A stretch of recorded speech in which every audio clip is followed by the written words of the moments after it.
What's going on, YouTube? It's your boy, CamATL, and welcome back to another MLB DFS video with your boy. Drop a like down below because I already know you're going to love it.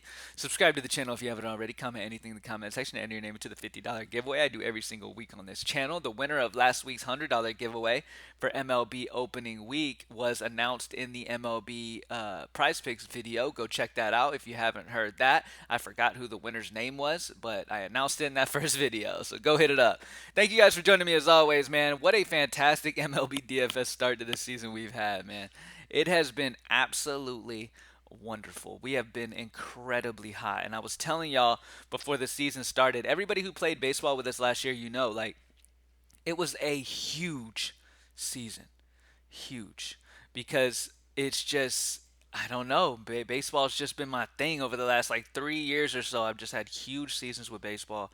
Super excited about another season and having a great season. So far, we've started the year off incredibly hot. So, greenlightdfs.com to join the squad.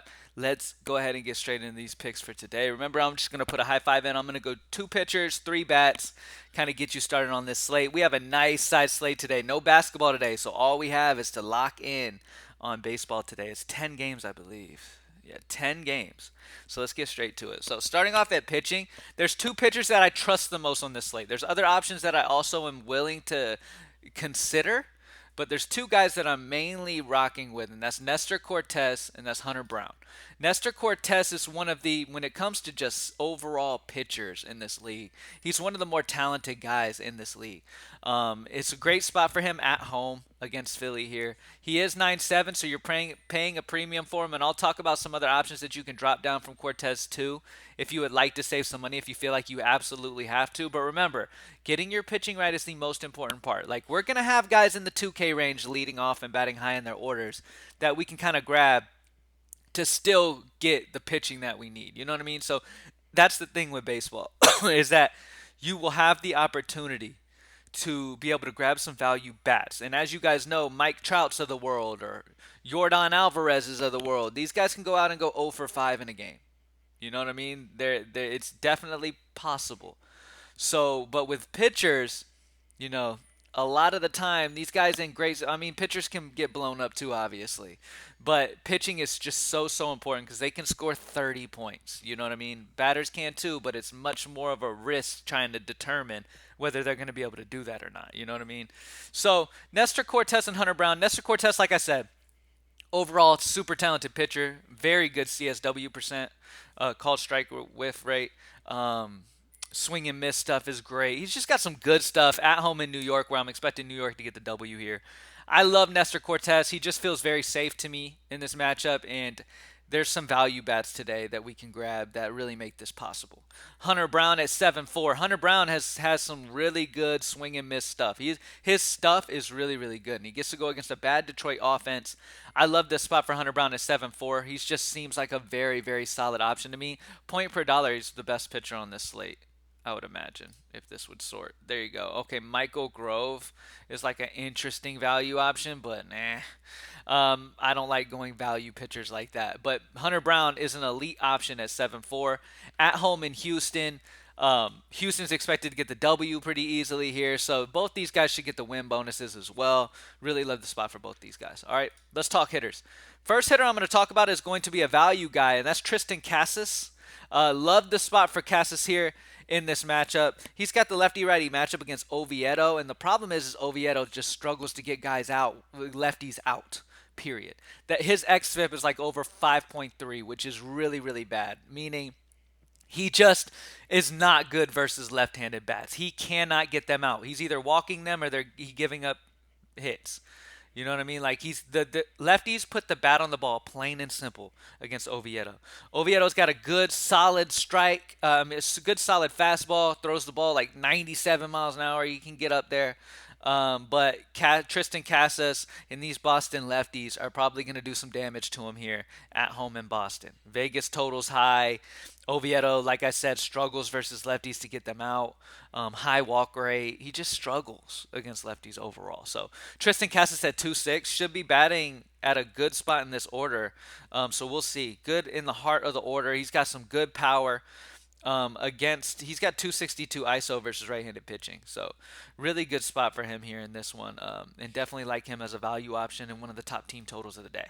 All right, now I'm going to spend up for his teammate Rafael Devers at 5'9" against I talked about how bad Oviedo is versus lefties, and he gets to face one of the better lefties in the league today in Rafael Devers. Devers is just super duper consistent in a DFS sport that is hard to find. It's hard to just feel super duper safe about anyone because anyone can go out and not do anything.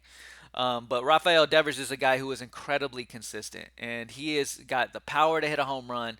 He's got the ability to just get on base and rack up those fantasy points for you. And in a matchup against Oviedo, a guy who struggles to get lefties out, against a guy who doesn't strike out versus righties, has a very good WRC plus. He just gets on base in general, and he's just a solid overall player. So when it comes to spend ups on this slate, Rafael Devers is one of my favorites of the slate.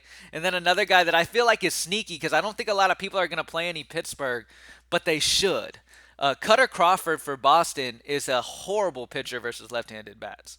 He gives up a 322 ISO and a 407 WOBA. This dude is bad versus lefties. Very, very bad versus left-handed bats. And O'Neal Cruz is one of the bigger power lefties in this entire league. 264 ISO, 366 WOBA versus right-handed pitching. I would not be surprised at all to see O'Neal Cruz go yard. Um, Crawford, like I said, just gives up a ton of home runs to lefties, like 2.5 home runs per nine or something like that versus lefties. Really, really high rate. Just can't, keep the ball in the field against lefties. And O'Neal Cruz is a fantastic lefty. So I'm targeting O'Neal Cruz. I think he is a possible spend up guy that nobody will be on because everybody's going to be so worried about Boston and the Dodgers and all that stuff. I think Pittsburgh is a very interesting stack to get involved in because not only do you have the spend up of O'Neal Cruz, but you've got some solid lefties in this lineup for Pittsburgh that could give Cutter Crawford some issues. You've got Bay, you've got Najigba, I think that's how you say his name, another lefty who's got some power in the outfield for Pittsburgh. So you've got some guys who could really go off on Crawford, and I wouldn't be surprised if Pittsburgh ends up being like a huge scoring team today overall. So really like this spot for them. And obviously too in Boston, you really love lefties in Boston to hit it to that right side instead of having to try to get it over that green monster wall over there in Boston. So not only is the park in a great spot, but the bats in a great spot. It just screams Pittsburgh to me.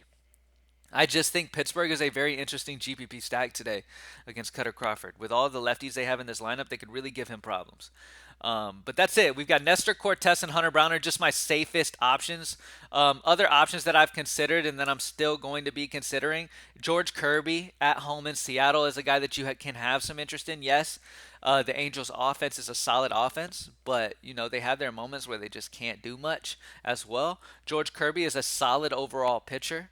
He doesn't get blown up often, and that might be really all you need. So George Kirby at home in Seattle, a pitcher-friendly ballpark as well. Great spot for him. Plesac can be played. Let's just point per salary. Look at this real quick. I'm not playing Michael Grove. I don't go that low on pitchers. Not going to play Cutter Crawford. You guys know me. I like Pittsburgh today. I even like some Arizona value against Ryan Weathers.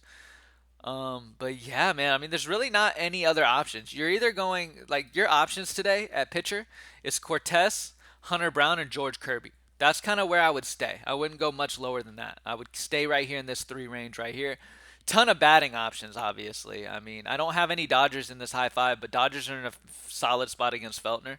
Feltner's done an okay job at limiting home runs. He's kind of kept the ball in the field, but the Dodgers are such a dangerous offense, and Vegas sees them as the top scoring offense on the entire slate. I like the idea of possibly getting a little bit under owned on them just because their ownership is going to be wild. And in baseball, you really want to try to get off that ownership if you can because there's no reason teams should be in super duper high owned in baseball. Anything can happen, and it's so up and down. So yeah, I mean, there's other options. Like I said, Pittsburgh's interesting. I'm cool with Boston. I do like Boston as an option. Um, Houston. Houston's a very sneaky GPP stack as well. Yes, don't shy away from Jordan Alvarez. Dude mashes lefties, lefty lefty matchup. That should not deter you at all. Houston's in a fantastic option as well, GPP. So yeah, I mean, there's a lot of offenses to play on this slate, and you're gonna have to pay elite money for these Dodger guys when there's other guys that are interesting pivots off of that super high ownership. Like I said, in baseball, a lot of people will just look at the top projected team total and play as many guys as they can from there. And that's their strategy in baseball. And that's just so dumb. And that's why we have great seasons every year because people just try to play this way too simple. And you got to really do a little deeper research into things and try to get these lower owned stacks. I never, unless the numbers really are screaming it, I never will sit there and just eat chalk in baseball. Sometimes in basketball you can eat the chalk because it's just guys are out and it's an obvious option. But in baseball, I rarely eat chalk. I look for ways to get different when I can and just shoot over everyone else when my guy does better. You know what I mean? So, thank you guys for joining me as always. Anyway, I'm about to lock into the slate. 10 games. All I have to study today is baseball, so super excited about that. Just get to lock in on one thing and just go in today. So, super excited. To get this money tonight. GreenlightDFS.com, baby. Let's get it. I'm out. Let's stay hot. Peace.